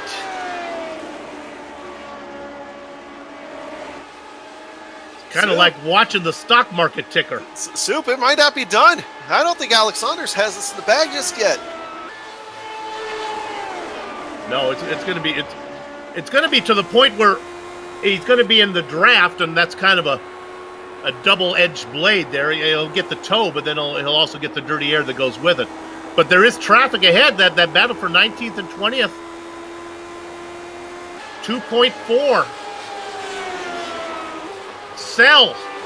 Oh, and keep in mind that these guys that you're watching right here, Vincent Blumenthal and David Altman and all those guys back there, it's a mixture of cars on different laps. But they're running side by side right in front of your leader right now. That does not bode well for the time frame that we're seeing here. Is now you watching that gap is now below 2 seconds between Alex Saunders and Michael Goodman, with traffic in front of them. And don't forget, I mean, if Michael Goodman's able to get up there and get racing, Dustin Wardlow's right there. We're gonna have a 3-horse battle for the lead possibly shaping up here. As that last lap for Alex Saunders was a 26.1, while Michael Goodman ran a 25.5. That's 0.6 of a second. It's down below a second and a half. And Saunders is doing nothing with Blumenthal or Brandt. He's gone nowhere. He got there and hit a wall. Soup, he can't be saving fuel, could he? Yeah. Ooh. I just have to think. Could that be the reason why he hasn't been pushing it? Here's the deal. He had enough. He could take enough fuel to get to the end. The question is, did he? I mean, did he try to do some fuel strategy and just only take what he needed? But maybe real. Oh man. Okay, now we could possibly be manufacturing drama on that one. Not sure, but it would explain why he's been going a couple tenths of a second laps slower than the rest of them here. Page 17 of the GSRC Commentator Handbook, baby. Put drama into the event whenever possible. How about a half second? I think the drama's here. It's thick enough to cut it with a knife. The drama's here, and Dustin Wardlow's putting the pressure on Michael Goodman again. I mean, he's back there only by 0.2 of a second. Once again, he is right in that draft, right in that arrow of Michael Goodman. He might even try to make a run at him here, but I don't. Well, here he comes. He's going to try to dive to the inside. It's now Alex Saunders is thinking, I got to get around Vincent. I've got to get around. And Vincent has not been the easiest person to get around here for tonight. He makes the dive underneath. He realizes that time he needs to, so he's away. Wardlow did get Goodman though. Yeah. The hounds are after the hare, and it won't be long till the chef's cooking up the Hoffenpfeffer. Here comes Dustin Wardlow. Okay, so now they got to get around David Altman. So Alex Saunders, Wardlow, Goodman, they're all right there. Throw a blanket over top of them. David Altman's been in that situation. He's a leader. He knows he doesn't want no part of it. Here comes Dustin Wardlow. He's going to have an inside look here on Alex Saunders going down the front straightaway. Can he make that white car stick on the low side? He does, gets a real good bite. Saunders has nothing for him. We got a new leader. They ran him down from 8 seconds back, 8.5 seconds back for Dustin Wardlow and Michael Goodman to be right there with him, and Dustin Wardlow to take the lead. And Dustin Wardlow cutting through the lap traffic as Alex Saunders just does not seem to have it right now. He's got Michael Goodman he's got to fight here on the inside. Wardlow got around Goodman and said goodbye. He then made quick work of Brandt and Mahan, the lap car. He's got almost a second lead and a cushion of 2 lapped cars. Okay, now don't forget, though, that in the first run, the first long run pit stop that we had, Dustin Wardlow's car went away in the last 5 seconds of the run, and that's what they're going to be looking at right in the last couple of laps of this race. So Dustin Wardlow needs that cushion right there to avoid the tires getting heated, avoid the fall off there of anything that could happen, because Michael Goodman making quick work of those lap cars as well right now. I'm going to tell you right now, if you're a driver racing for 18th position and you put the car on the wall and bring out a yellow, I am not putting you on screen again for the rest of the season. Let's finish this thing under green.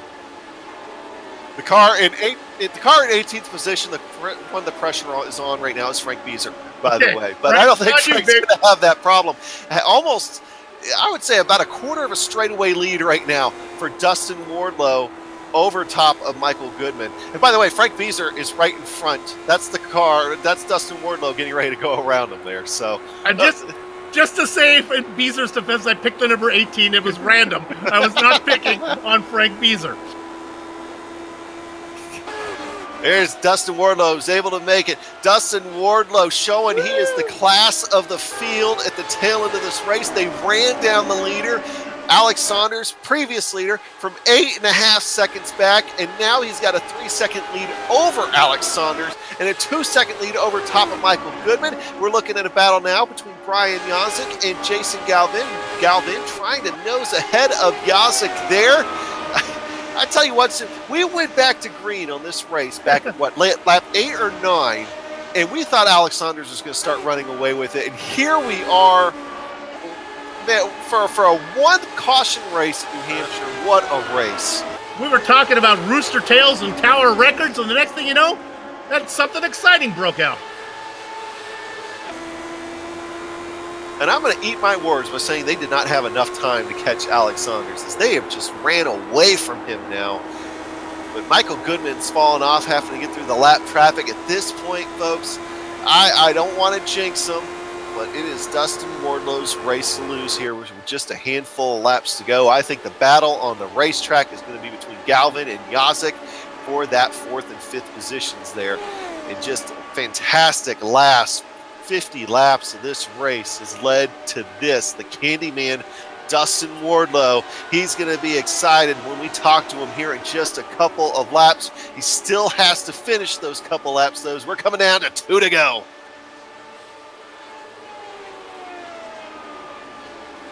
Checking in on that Yazik and Galvin battle. Galvin's been able to pull away from Yazik.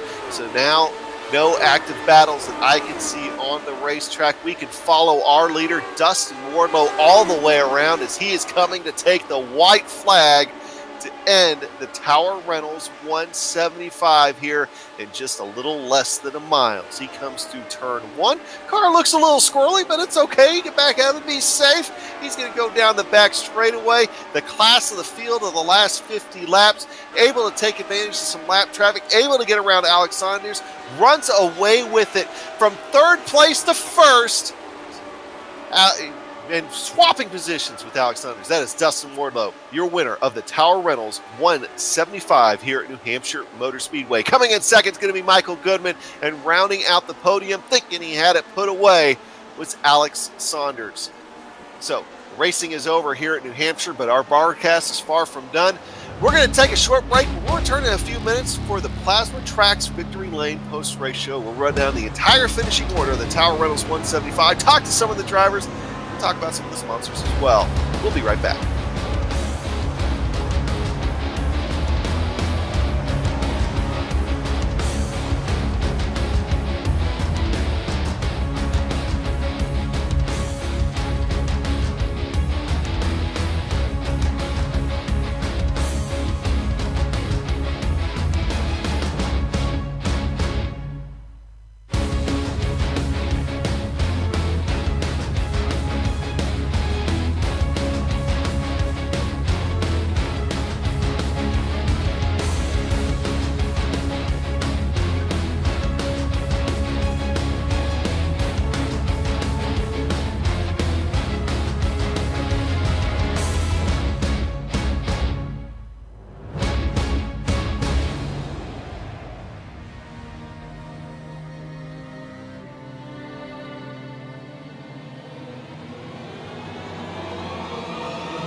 Welcome back to New Hampshire in the Plasma Tracks Victory Lane post-race show. If you're struggling to find something for the person who has everything, do I have the website for you? Plasma-Tracks.com not only produces original racetrack wall art, motorsports trophies, home decor, and motorsport fabrication are also available. Words cannot do justice to the uniqueness of their wares. The only way to fully appreciate their artwork is to see it for yourself. But be warned, one visit, the next thing you know, you'll be trying to convince your spouse why you need a Plasma Track wall art hanging in your home. See it all at plasma-tracks.com. All right, we're going to run down the finishing order here for today, and whew, it got exciting at the end of that thing. Dustin Wardlow bringing it home over top of Michael Goodman and Alex Saunders. Like I said, a very exciting last 50 laps of that race. Jason Galvin coming home with a very respectable fourth place position, coming out on top with a fight with Brian Nosek at the end of that thing. Adam Blocker and Andrew Kinsella, Bob Mikus, James Brandt, and Ron Hacker round out your top 10. Then in 11th position, it's going to be, well, Woody Mahan, a very quiet 11th finish for him. He's going to just ahead of Greg West. Greg was qualified fourth. The car just didn't seem to go once the race started. In the Baker's dozen spot is Samuel Ryman, ahead of George Anzaldo. 15th spot is Mark Amick. All ribbons and curls is the multi-time champion of Jake C. Wright in the Sweet 16 position. Behind him, Joe Branch. 18th, 19th, and 20th with Frank Beezer, Vincent Blumenthal, and David Altman. I guess I might as well just take the rest of these. Travis Jägerleiner, Robert Bluen. I think those are the last. Vern Van Hawkins, yeah, he came out there. He was 20 laps down, or 4 laps down, sorry. And then 16 laps down is the most unlucky man in the Lionheart family. That is Andy Dan Garnick. Found more trouble. Yeah, you know, Vern Hawkins bringing it home safe, 4 laps down, but he brought it home safe for his first race. And then, but you mentioned, we did talk a lot about Woody Mahan tonight. You're right, we did. I think we mentioned him once tonight. Definitely the fewest that we had anybody mention here, but very quiet night for Woody Mahan, bringing it home in 11th. So good night for you, Woody. All right, so let's see. We got a couple guys want to talk to us here, but I believe first on top is going to be the first on top of the leaderboard standings here for tonight. Bringing it home at the late stages of the race, Bill has caught up with Dustin Wardlow, the Candyman. Dustin, it's soup here. My goodness, laps are running down. You're in third place behind Michael Goodman. Looks like you have nothing for him. Well, you have something for him. You just can't get around him, and then everything seems to fall your way at the end of the race. Oh, yep. Sorry, I was muted. Yeah, everything did end up breaking right. I mean, look at the list of names in this field, and it was tough. It was really hard. I'm still hyperventilating, man. It was a good run. First stint, we saw your car go away at the end. We thought you were coming, and then before that first pit stop, you were falling. We were just wondering, did you change stuff up, or were we just imagining stuff, making up drama that wasn't there? No, the car wasn't. It wasn't feeling right there towards the end of that first stint. So, I was happy to come in and see if taking tires or not taking tires was going to work. And then just on the last stint, I think I just found the line that worked for the state that the car was in, and everything just ended up working out perfectly. Did you think you had a shot? We honestly, and Adam and I were just thinking about how we're going to fill the rest of this race as Alex Saunders. Adam said he was stinking up the show, but man, were you surprised? I'm totally surprised, man. I'm shocked. It's just crazy. You got Saunders, you got Blocker, you got Goodman, you got Galvin. I could go on and on and on. I mean, the list of names of people that could have, should have won this thing, and everything just fell right, and had a lot more luck than others, man. So all right, we got the Dewar's candy machine to the front there. So all you guys, if you want to celebrate with Dustin, check out Dewar's candy. Order up some of the Dustin, I'm going to let you out on this one. Do they have to get the variety, or can they just order the peanut butter toffee? Oh, you can build a box any way you want it. If you want just peanut butter, you can get just peanut butter, and then you get the size you want. You can mix and match any flavors you like. Okay, I'm telling you right, they're all good, but the peanut butter toffee is the way to go. Hey, congratulations on the win. Thank you, sir, and big shout out to Lionheart and to you guys and to my team. Appreciate it. There you go, Dustin Wardlow. Not supposed to play favorites, but the peanut butter is the best. Go ahead, Adam. Yeah, so once again, congratulations to Dustin Wardlow there. And we're going to go ahead and drag in here our second place finisher, Mike Goodman. Hey, Michael, great run out there for today. Bringing it home in second position, up towards the front all day long. How did that last 50 laps seem to you? Because it got pretty crazy up here for us. No, for whatever reason, halfway through the race, as everyone was watching, I loved to run the low line, but then it seemed like halfway through the race that I lost the low line, and I really didn't know how to run the high line, and so that just made passing cars a complete nightmare. And when I caught Alex, I guess I zigged when I should have zagged. I went to the high line, and that was the wrong move. But overall, I can't complain about anything. You know, I finished second. Granted, the guy that I was chasing for third place in the points beat me, but I'll take second place, and we'll move on to the next race. Well, you know, of course, the last time out at Oval was Michigan, and he did really well there, obviously, coming home with the win. So I guess a win at second place on the Ovals isn't so bad. But you know, we're looking forward to Indy next week, which, of course, is going to be another fast 2.5 miler. How do you think you're going to do there? You know what? I don't have the foggiest idea. I didn't run it last year, and I haven't done any practice laps there. And from what I actually watched the race last year, and it looks like fun, but I'm not really looking forward to it. It looks like a huge, you know, pack race, festival there. So, you know, we'll just have to keep our fingers crossed and see what happens. All right. Well, hey, good job tonight here on the second place finish, Michael, and hopefully we'll talk to you again here in a few weeks. All right. I just want to, okay. Thank you. Oh, we brought somebody in there. We scared him away. You got to thank those people. We're going to have to give him some time next time to thank who he's going to thank. Well, here's we got Alex Saunders in here, and I hope he appreciates this professionally phrased question. Alex, what happened? I took tires. First time all season, and it killed me. I don't understand. Taking tires made you slower at the end of the race? Absolutely. The second stint, I was double stinting the tires, and I was flying at the end. But the car was getting uncomfortably loose, so I decided I didn't want to triple stint them. And yeah, I had no speed, just nothing. Wow, that is beyond my comprehension. So, well, I guess the car was uncomfortable, but faster. Is that what you were saying? Yeah. It got looser and looser. So I think right before the second stop was when I was doing my fast laps.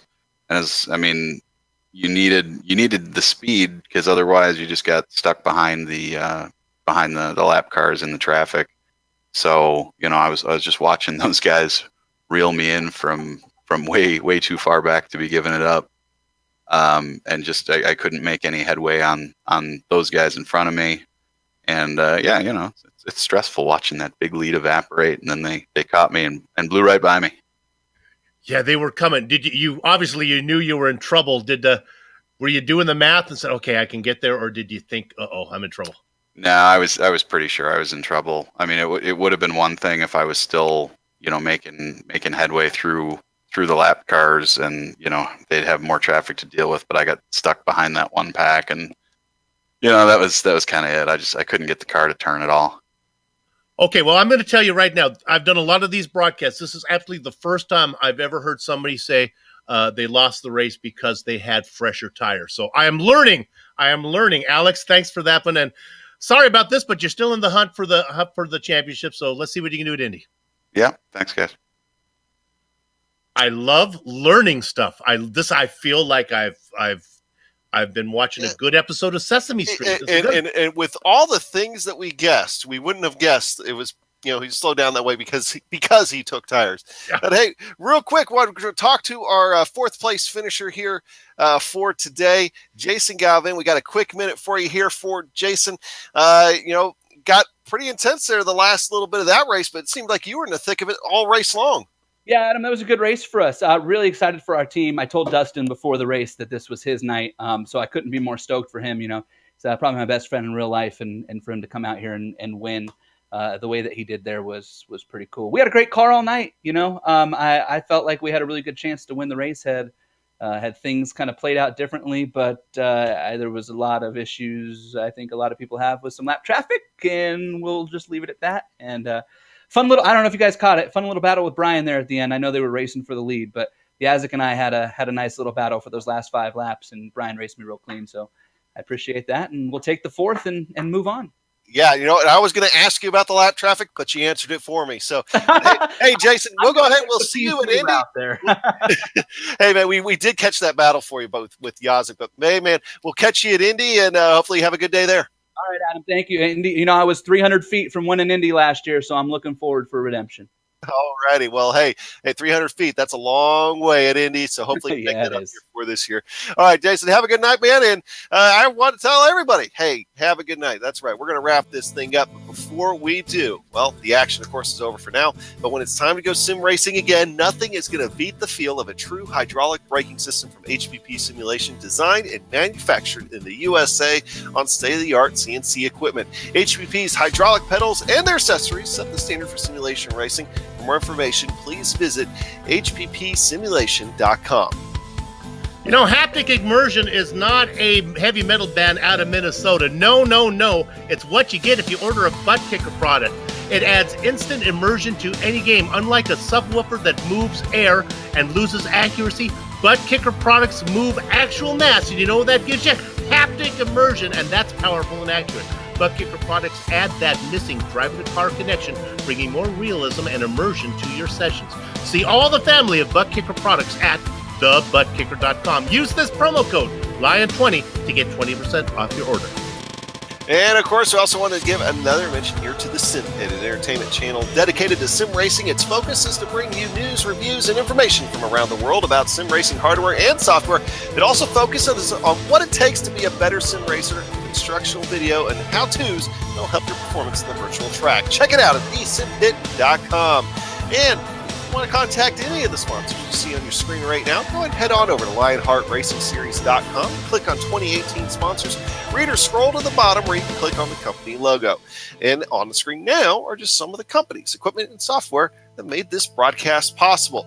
The iconic original music that lets your ears alert your eyes. You're watching a GSRC production comes courtesy of Eric Echolm and June Lalonde. See the screen for how to contact each of them. The Lionheart Retro Series returns to the site of one of the craziest finishes in the Lionheart Retro history in 2 weeks, September 6th for round 12, and the second leg of the Triple Crown, that is the Sim Pit 250 from Indianapolis. We also have all of our other broadcasts on screen, so check those out and mark them down on your calendar. If you'd like to find out more about GSRC, you can find it all at GlobalSimRacingChannel.com. We're also on Twitter at GSR Channel and Facebook at Global Sim Racing Channel. We're also on Instagram at GSRC_Graham. And while you're here, if you haven't done it yet, what's wrong with you? Go ahead and hit that subscribe button. You'll see it right there to the right on your YouTube page. And of course, subscribe to the channel. Go look at the previous videos on the channel. Go find last year's Indy 250 broadcast, because cars flying through the air, cars going underneath cars, and of course, as you mentioned, Jason Galvin coming up 300 feet short in that one last year. Finally, on behalf of the man whose voice you just heard, Bill Zahn, our director, Amjad Yaman, and our camera artist, Dougie Beard, I'd like to thank you all for watching. With that said, hey, I'm going to go ahead and steal Soup's line again. We're off to have fun storming the castle. So until next time, race clean, race hard. We'll see you on the track.